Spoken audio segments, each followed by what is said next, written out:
Values in the global village.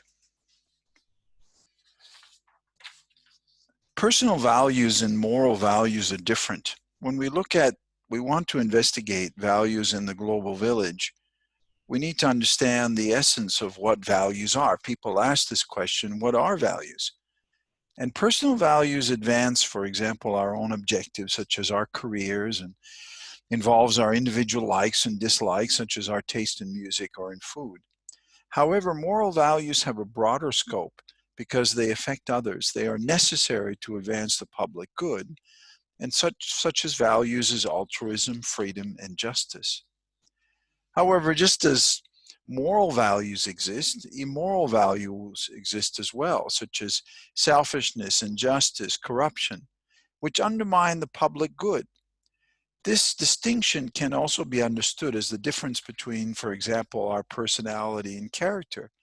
Personality is unique to each person, while character is underpinned by moral values such as integrity, justice, self-discipline, which are common good traits of character.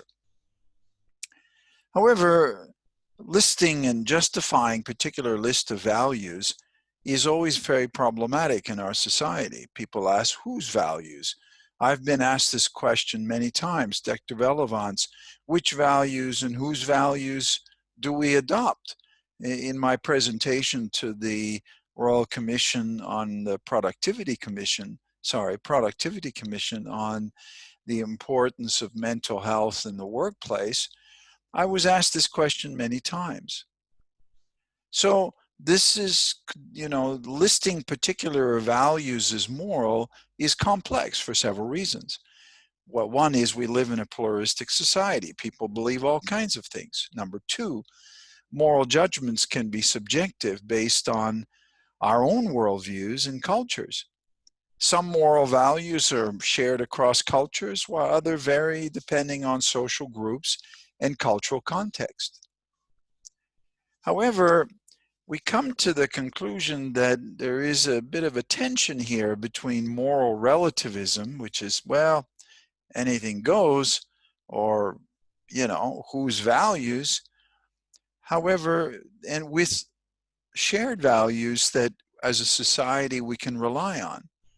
So if moral relativism is pushed to its logical limits, that is, that there are really no shared values, it must be concluded that moral values are all non-rational. Fearing indoctrination of a particular worldview, we may decide to stay away from defining moral values, which is easier. However, permissiveness is not the answer either, because it holds no genuine moral authority, and conflicts cannot be resolved without shared values. So why do we need moral values? There are many reasons. Standards of right and wrong and of behavior that determine the outcomes of our lives are very real. So my personal values determine how I treat other people, my wife, my children, others that I work with. These are very real. In a civilized and open society, the majority of people abide by social contract that underpin the security and mutual prosperity of that society. As a human race, we have made value judgments as to what is better. Justice and human rights are better than injustice, and altruism is better than selfishness. The idea of a value-free choice is a contradiction in terms, because value judgments are preconditions to the actions we take. All of us have values, and they determine our action. Shared values are critical to the existence of society. They allow us to understand each other, stabilize human interaction, and value-driven behaviors increase trust between us. Without shared values, we cannot set clear policies about how countries manage immigration. We can't determine what are our shared obligations as national or global citizens. We cannot guide scientific and technological development ethically and sustainably. We cannot set economic policies and rules of trade.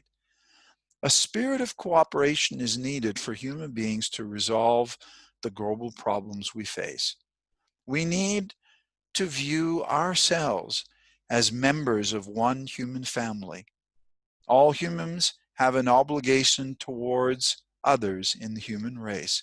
In fact, this is vital to our survival. The division, corruption, injustice, and conflict in the world is ultimately a conflict of values. What do I mean?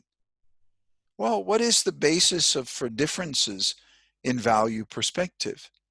The first stems from selfishness. It's hard to find a common good when selfishness is the motivation.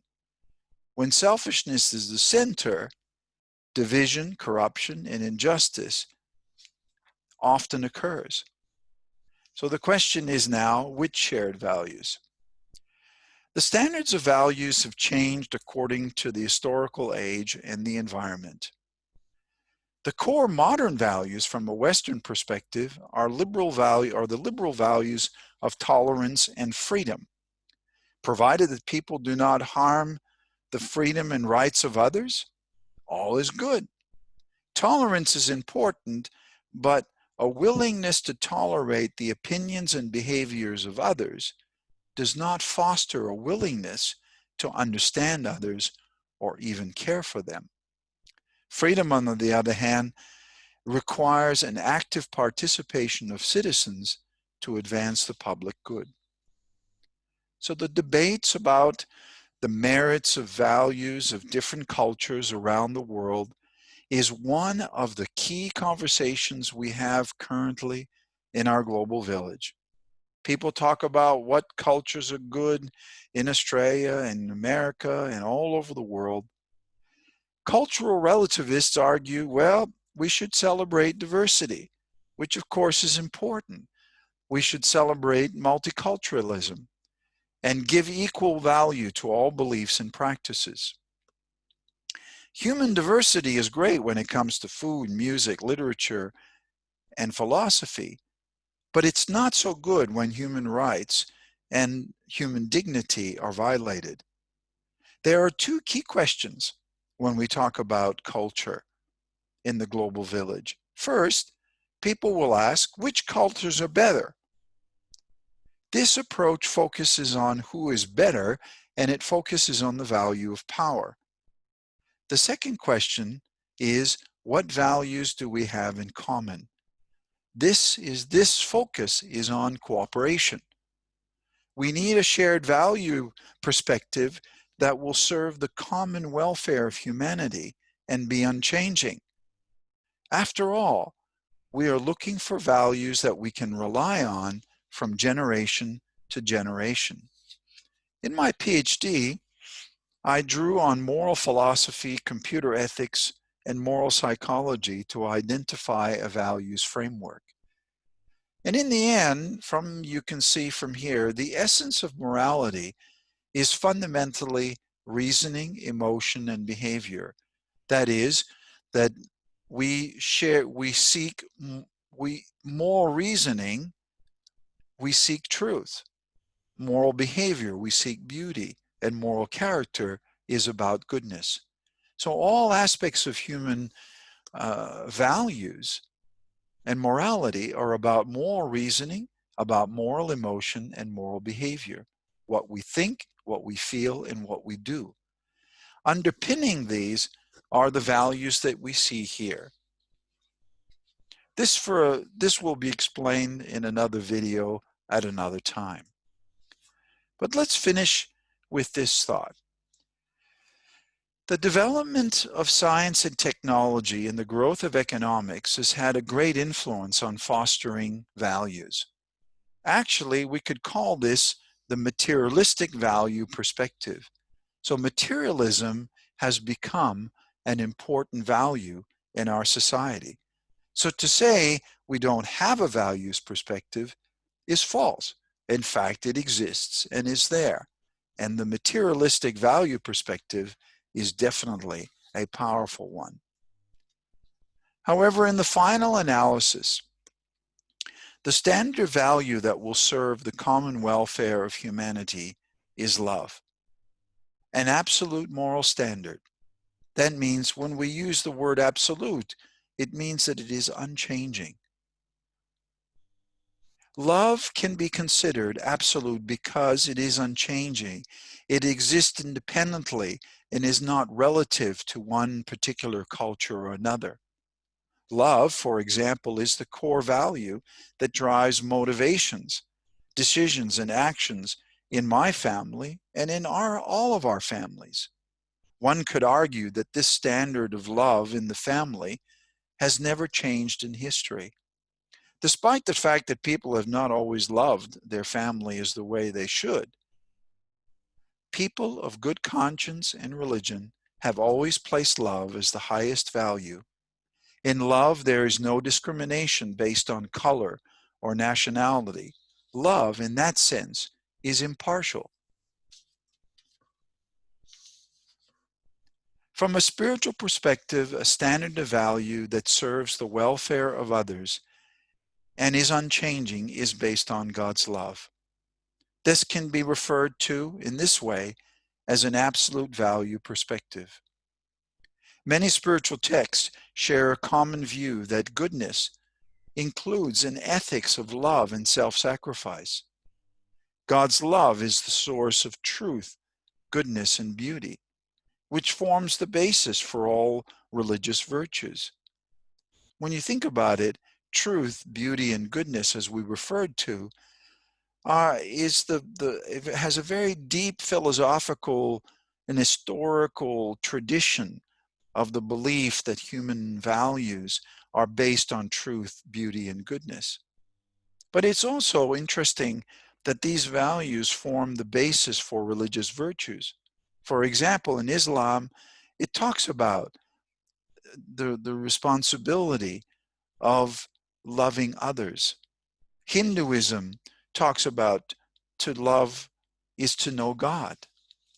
Judaism and Christianity advocate that we love our neighbor as ourselves.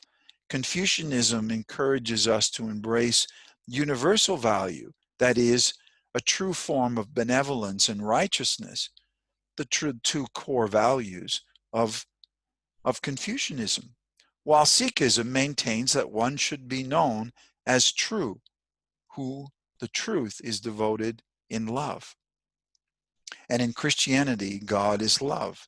Love is patience and kind. It's not boastful or arrogant. So therefore, compassion is a mind that savors only mercy and love for all sentient beings.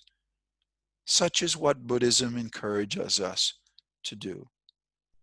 When we look at the following values, the ones that come up over and over again as the foundation for morality, integrity, honesty, trustworthiness, authenticity, being true to yourself and others, accountability, these are associated with truth and love. While empathy, self-control, responsibility, and altruism, justice, and respect are also practices associated with love. Thank you for listening.